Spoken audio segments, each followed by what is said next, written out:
Good afternoon. Next topic is government intervention in foreign exchange market on page number 49.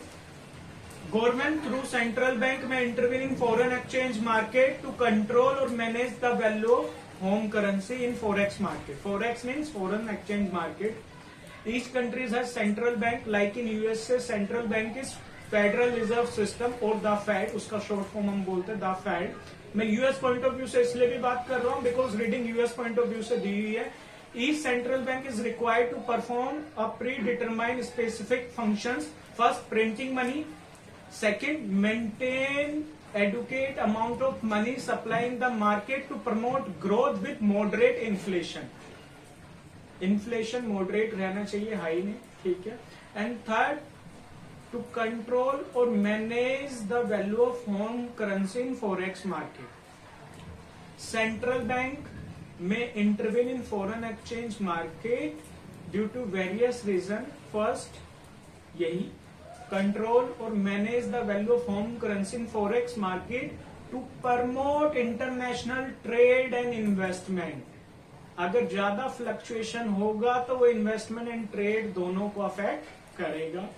Second, central bank may intervene in foreign exchange market to maintain home currency value in implicit boundaries. Implicit boundaries मतलब अगर अभी 76 है रुपये की value against dollar, तो RBI ने determine कर रखा होगा कि अगर एक स्पेसिफिक लिमिट के बाहर डेप्रिशिएट या अप्रिशिएट होगा इंडियन रुपी तो इंटरवीन करेगा फॉरेक्स मार्केट में, ताकि जो रुपये की वैल्यू है एक स्टेबल कैटेगरी में रहे. थर्ड पॉसिबल रीजन हो सकता है टेम्परेरी डिस्टर्बेंस को रिस्पॉन्ड करना. इसके जैसे फॉर एग्जांपल अभी कोरोना की वजह से ये टेम्परेरी डिस्टर्बेंस है.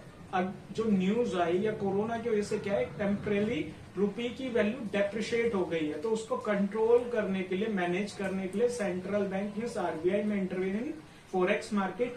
या ऑयल प्राइस से रिलेटेड, ऑयल प्रोडक्शन से रिलेटेड टेम्परेरी कोई न्यूज आई हो, उसकी वजह से एकदम सडन वैल्यू में इंक्रीज या डिक्रीज हुआ है रुपये की, तो इस वजह से भी आरबीआई इंटरवेन कर सकती है. And second, effectiveness of direct intervention, मतलब डायरेक्ट आप फॉरेन एक्सचेंज मार्केट में इंटरवीन कर रहे हो, बाइंग सेलिंग में एंगेज हो, is influenced by the amount of forex reserve a central bank can use.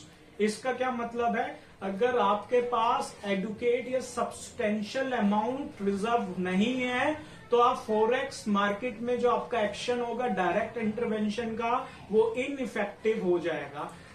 जैसे इन 2012 फर्स्ट 6 मंथ में क्या हुआ था, ये केस इसमें पेज नंबर 50 पे भी दिया हुआ है.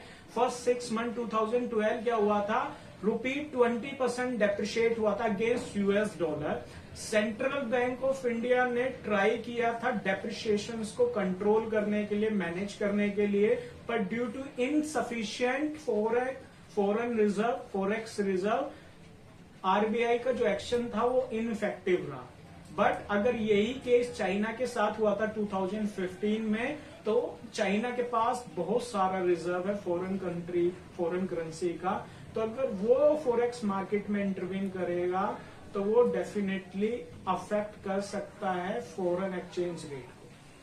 ठीक है.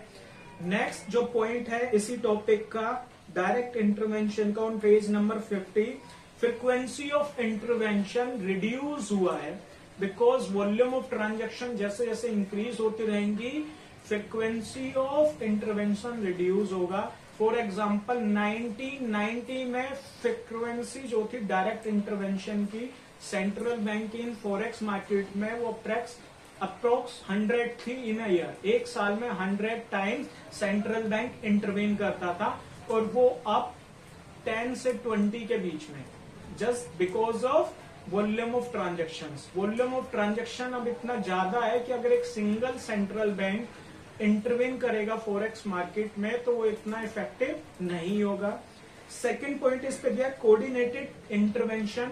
कोऑर्डिनेटेड इंटरवेंशन मीन्स सपोज अगर साउथ एशियन कंट्रीज को, जैसे चाइना, इंडिया, जापान वगैरह को लगता है कि डॉलर ओवर वैल्यूड है, मतलब ज्यादा अप्रिशिएट हुआ है, तो फॉरेक्स मार्केट में कोऑर्डिनेट एफर्ट मतलब ग्रुप का एक एफर्ट कर सकती है कि यूएस डॉलर को सेल करे और अपनी होम करेंसी को बाय करे। तो इससे क्या होगा, यूएस डॉलर डेप्रिशिएट होगा और उनकी होम करेंसी की वैल्यू एप्रिशिएट होगी। तो ये तभी पॉसिबल है जब आप कोऑर्डिनेटेड एफर्ट या इंटरवेंशन करोगे, बिकॉज वॉल्यूम ऑफ ट्रांजेक्शन बहुत ज्यादा आज के टाइम में। डायरेक्ट इंटरवेंशन के टू टाइप्स है, फर्स्ट स्टेरलाइज्ड, दूसरा नॉन स्टेरलाइज्ड। नॉन स्टेरलाइज्ड में क्या होता है, गवर्नमेंट सेंट्रल बैंक इंटरवीन करता है in foreign exchange market without adjusting the change in money supply in forex market, without adjusting the change in money supply in forex market. इसका मतलब है, suppose US central bank चाहता है कि dollar को appreciate करना है। अप्रिशिएट करने का मतलब क्या होगा कि उसको डॉलर को फॉरेक्स मार्केट में खरीदना होगा, बाय करना होगा, और जो उसके पास फॉरेन करेंसीज है उसको सेल करना होगा। तो जब वो ये एक्टिविटी करेगा या स्टेप्स करेगा तो यूएस डॉलर क्या होगा, अप्रिशिएट होगा अगेंस्ट जो भी करेंसीज उसने सेल करना चालू कर दी है। तो यहाँ पे ये डायरेक्ट इंटरवेंशन है। और जो चेंज आया मनी सप्लाई में, जो फॉरेन करेंसी इंक्रीज हो गई है फॉरेक्स मार्केट में, उसमें कोई चेंज करे बिना डायरेक्ट इंटरवेंशन है। मतलब सेंट्रल बैंक में intervene in forex market but without intervention, but without adjusting the change in money supply. जो मनी सप्लाई में चेंज हो गया है उसको बिना एडजस्ट किए। सेकेंड है स्टेरलाइज्ड। स्टेरलाइज में क्या होता है, जो भी चेंज हुआ है उसको ऑफसेट किया जाता है। सेंट्रल बैंक में intervene in forex market and simultaneously engage in additional offsetting transaction in treasury securities. Suppose अगर यूएस को डॉलर की वैल्यू डेप्रिशिएट करनी है, वीकन करना है डॉलर को, तो क्या करेगा, डॉलर सेल करना चालू कर देगा फॉरेक्स मार्केट में और फॉरेन करेंसीज को बाय करना चालू कर देगा। तो मनी सप्लाई क्या हो गई है, चेंज हो गई है।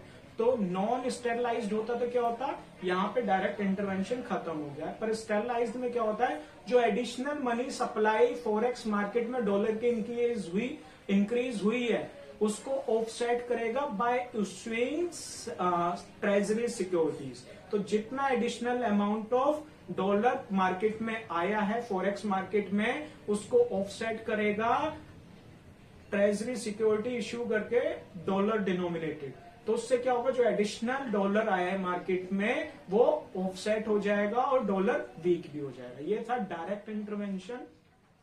नेक्स्ट जो है वो है